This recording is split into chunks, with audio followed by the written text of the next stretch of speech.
النهارده انا جاي اقدم اعتذاري للشركات والمصنعين من شركه الطيبين ونقول لهم معلش احنا اسفين عشان احنا جامدين. الحمد لله والفضل لله النهارده بيتم تسليم فرن السير 3 متر ونص بديل الطاق للاستاذ احمد من الدوله الشقيقه المملكه العربيه السعوديه. في فيديو النهارده هنعرف مع بعض مواصفات التحفه الفنيه اللي معانا، وكمان هنعمل لقاء مع الفني اللي شارك في تصنيع التحفه الفنيه. تابع معايا.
بسم الله الرحمن الرحيم، اللهم صل وسلم على سيدنا محمد. اهلا بكم في فيديو جديد على قناه الطيبين للافران والمخابز. النهارده الحمد لله والفضل لله بيتم تسليم تحفه فنيه من شركه الطيبين للاستاذ احمد من دوله المملكه العربيه السعوديه. الفرن اللي معانا الطول الخاص به 3 متر ونص، الابو الخاص به ابو مميز، ابو بديل اطاقه عاشق ومعشوق مصنوع من الطوب الحراري. الحصيره الخاصه بالفرن حصيره 70 سم سمك 2 مللي ماركه النجمه. الموتور الخاص بالفرن موتور حصان ملفات نحاس. الجيربوكس مصانع حربيه. عندك العجل استيراد. عندك البلي الخاص بالفرن بلي الماني 209. عندك التروس الخاصه بالفرن تروس ليزر 12 مللي. العزل الخاص بالفرن عزل 14 سم من بدايه الشاسيه لنهايه الشاسيه. الشاسيه الخاص بالفرن شاسيه 14 سم. الفرن اللي معانا مميز لان زودنا على الفرن بلور هواء عشان نقدر نشغله على الديزل ونشغله على الغاز الطبيعي وانبوبه الغاز العاديه. الولاعات اللي معانا ولاعات ليزر، وكمان عندك ترابيزه للسحله وفرش لتنظيف السير. ودلوقتي مع الفني اللي شارك في تصنيع التحفه الفنيه الاستاذ هاني. اهلا بحضرتك استاذ هاني. الله يخليك يا عم رضا. دلوقتي عايزين نعرف، احنا قلنا الفرن اللي معانا فرن السير 3 متر ونص عباره عن تحفه فنيه. ماشي. فانا عايز اعرف ايه المميزات عشان نقول عليه الاسم ده. طوبه دي عاشق ومعشوق بديل الطاقه. اللي هي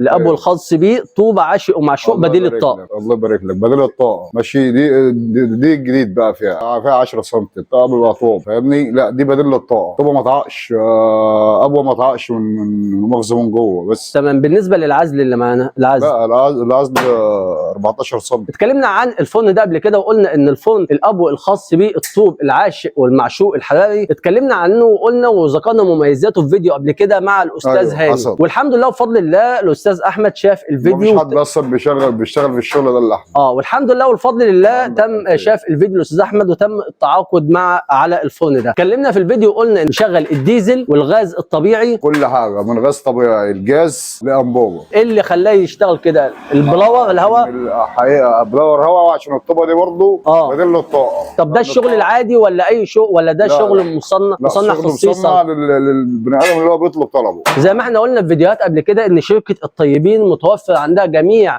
انواع الافران بجميع انواع المواصفات حسب راس المال اللي معاك وحسب المواصفات اللي حضرتك تطلبها. شركه الطيبين كانت قفلت باب التصدير عشان كان الضغط المحلي بشكل كبير جدا وكان في ضغط طلب من السودان. الحمد لله والفضل لله فتحنا باب التصدير في السعوديه والدول العربيه. كل الدول العربيه، ناس كتير من الدول العربيه طلبت ان هي طلبت افران، وكنا ساعتها منعنا ان احنا نصدر افران لان ضغط الشغل المحلي كان بشكل كبير جدا، فكنا بنصنع للشغل المحلي وبنصنع للسودان. والحمد لله بفضل الله دلوقتي بنقدر نصدر لاي دوله عربيه من شركه الطيبين لاي مكان. الفرن هيبدا يتحمل ويطلع على شركه الشحن. كل اللي عليك ان حضرتك بتحدد المواصفات اللي انت عايزها من شركه الطيبين، تتواصل مع ابو زياد بيصنع لك الفرن وبيبدا يجربه لك وبيصور لك التجربه عملي زي ما احنا شفنا في الفيديو، بيصور لك التجربه وبعد كده بيتم شحن الفرن لشركه الاستيراد والتصدير او شركه الشحن.